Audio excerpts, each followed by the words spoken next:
Hello friends, ಹೇಗಿದ್ದೀರಾ? ಮತ್ತೊಂದು interesting ವಿಡಿಯೋಗೆ ನಿಮ್ಮೆಲ್ಲರಿಗೂ ಪ್ರೀತಿಯ ಸ್ವಾಗತ. ಡ್ರೈ ಫ್ರೂಟ್ಸ್ ನಮ್ಮ ಆರೋಗ್ಯಕ್ಕೆ ಎಷ್ಟು ಒಳ್ಳೆಯದು ಎಂದು ನಾವು ಪ್ರತ್ಯೇಕವಾಗಿ ಹೇಳುವ ಅವಶ್ಯಕತೆ ಇಲ್ಲ.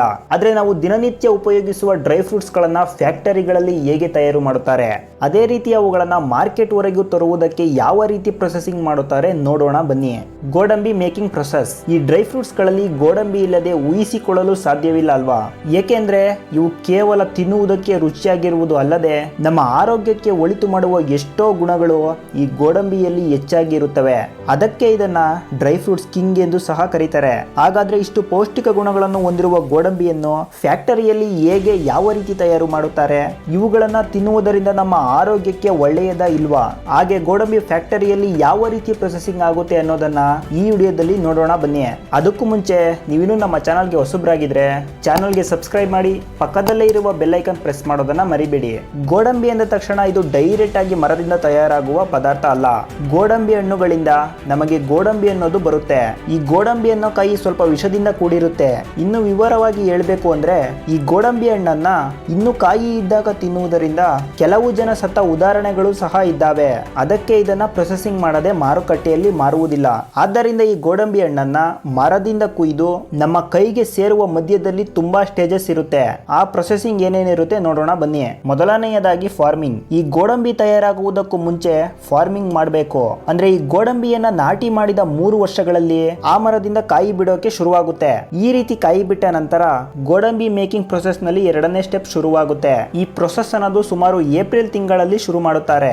ಯಾಕೆ ಅಂದ್ರೆ ಈ ಏಪ್ರಿಲ್ ತಿಂಗಳಲ್ಲಿ ಗೋಡಂಬಿ ಇಳುವರಿ ಚೆನ್ನಾಗಿ ಬಂದಿರುತ್ತೆ. ಅದಕ್ಕೆ ಗೋಡಂಬಿ ಬೆಳೆದ ಪ್ರತಿಯೊಬ್ಬ ರೈತರು ಕೂಡ ಏಪ್ರಿಲ್ ತಿಂಗಳಲ್ಲಿ ಗೋಡಂಬಿಯನ್ನ ಮರದಿಂದ ಕಟಾವು ಮಾಡುತ್ತಾರೆ. ಇಲ್ಲಿಂದ ಗೋಡಂಬಿ ತಯಾರಿಕೆಯಲ್ಲಿ 3ನೇ ಸ್ಟೆಪ್ ಅನ್ನೋದು ಶುರುವಾಗುತ್ತೆ. ಈ ಗೋಡಂಬಿಯನ್ನ ಕಟಾವು ಮಾಡಿದ ನಂತರ ರೈತರ ವರ್ಕರ್ಸ್ ಸಹಾಯದಿಂದ ಈ ಗೋಡಂಬಿಯ ಕೊನೆಯಲ್ಲಿ ಕಿಡ್ನಿಯ ಶೇಪ್ ನಲ್ಲಿ ಇರುವ ಈ ಗೋಡಂಬಿ ಬೀಜನ ಬೇರೆ ಮಾಡ್ತಾರೆ. ಅಷ್ಟೇ ಅಲ್ಲ, ನಂತರ ಈ ಕಿಡ್ನಿ ಶೇಪ್ ನಲ್ಲಿ ಇರುವ ಈ ಗೋಡಂಬಿ ಬೀಜಗಳನ್ನ ಸುಮಾರು 3 ದಿನಗಳ ಕಾಲ ಹೊರಗೆ ಬಿಸಿಲಿನಲ್ಲಿ ಒಣಗಿಸಲಾಗುತ್ತೆ. ಈ ಬೀಜಗಳನ್ನ ತೇವಾಂಶ ಅಂದ್ರೆ ಮಾಯಿಶ್ಚರೈಸ್ ಎಲ್ಲ ಹೋಗುವವರೆಗೂ ಒಣಗಿಸುತ್ತಾರೆ.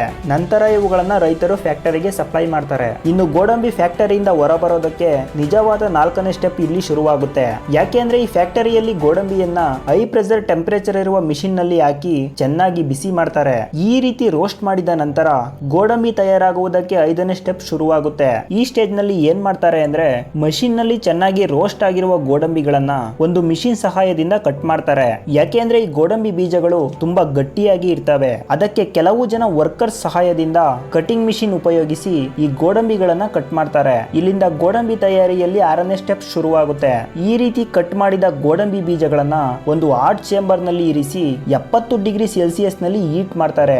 ಈ ರೀತಿ ಮಾಡುವುದರಿಂದ ಅದರಲ್ಲಿ ಏನಾದ್ರೂ ಮಾಯಿಶ್ಚರೈಸರ್ ಅಥವಾ ವಾಟರ್ ಇದ್ರೆ ಅದು ಎವಾಪರೇಟರ್ ಆಗುತ್ತೆ. ಇಲ್ಲಿಂದ 7ನೇ ಸ್ಟೇಜ್ ಶುರುವಾಗುತ್ತೆ. ಈ ಸ್ಟೇಜ್ ನಲ್ಲಿ ಈ ಗೋಡಂಬಿಯ ಮೇಲಿರುವ ತೊಗಟೆಯನ್ನ ಚೆನ್ನಾಗಿ ಒಂದು ಪೀಲರ್ ಸಹಾಯದಿಂದ ರಿಮೂವ್ ಮಾಡ್ತಾರೆ. ಈ ರೀತಿ ಮಾಡುವುದರಿಂದ ಈ ಗೋಡಂಬಿ ಅನ್ನೋದು ನೋಡುವುದಕ್ಕೆ ತುಂಬಾ ಬೆಳ್ಳಗೆ ಮತ್ತು ಕ್ಲೀನ್ ಆಗಿ ಕಾಣಿಸುತ್ತೆ. ಇನ್ನು 8ನೇ ಸ್ಟೆಪ್ ನಲ್ಲಿ ಗೋಡಂಬಿ ನೋಡುವುದಕ್ಕೆ ಹೇಗಿದೆ, ಇದರ ಕ್ವಾಂಟಿಟಿ, ಕಲರ್, ಸೈಜ್ ನ ಆಧಾರದ ಮೇಲೆ 25 ವಿಧಗಳಲ್ಲಿ ವಿಂಗಡಿಸಲಾಗುತ್ತೆ. ಈ ರೀತಿ ವಿಂಗಡಿಸಿದ ಗೋಡಂಬಿಗಳನ್ನ ಒಬ್ಬ quality checking manager quality test ಅನ್ನೋದು ಮಾಡ್ತಾರೆ. ನಂತರ 9ನೇ ಸ್ಟೆಪ್ ನಲ್ಲಿ ಈ ರೀತಿ ರೆಡಿಯಾಗಿರುವ ಗೋಡಂಬಿಗಳನ್ನ ಮಿಷಿನ್ ಗಳ ಸಹಾಯದಿಂದ ಈ ರೀತಿ ಕವರ್ ನಲ್ಲಿ ಪ್ಯಾಕ್ ಮಾಡಿ ಮಾರ್ಕೆಟ್ ನಲ್ಲಿ ಮಾರುವುದಕ್ಕೆ ಕಳುಹಿಸ್ತಾರೆ. ನೋಡಿದ್ರಲ್ಲ ಫ್ರೆಂಡ್ಸ್, ಗೋಡಂಬಿ ಅನ್ನೋದು ಗಿಡದಿಂದ ನಮ್ಮ ಕೈಗೆ ಹೇಗೆ ಬರುತ್ತೆ ಎಂದು. ಈ ರೀತಿ ಪ್ರೊಸೆಸಿಂಗ್ ಮಾಡಿದ ಗೋಡಂಬಿಗಳನ್ನ ತಿನ್ನುವುದರಿಂದ ನಮ್ಮ ಆರೋಗ್ಯಕ್ಕೆ ಒಳ್ಳೆಯದೇ, ಯಾವುದೇ ನಷ್ಟ ಇರುವುದಿಲ್ಲ. ಆದ್ರೆ ದಿನಕ್ಕೆ 5ರಿಂದ 6 ಗೋಡಂಬಿಗಳನ್ನ ತಿನ್ನುವುದು ಒಳ್ಳೆಯದು. ಅಧಿಕ ಮೊತ್ತದ ಗೋಡಂಬಿಗಳನ್ನ ತಿನ್ನುವುದು ಕೂಡ ನಮ್ಮ ಆರೋಗ್ಯಕ್ಕೆ ಒಳ್ಳೆಯದಲ್ಲ. ಯಾಕೆಂದ್ರೆ ಗೋಡಂಬಿಯಲ್ಲಿ ಹೆಚ್ಚಿನ ಪ್ರಮಾಣದಲ್ಲಿ ಕ್ಯಾಲೋರೀಸ್ ಇರ್ತವೆ.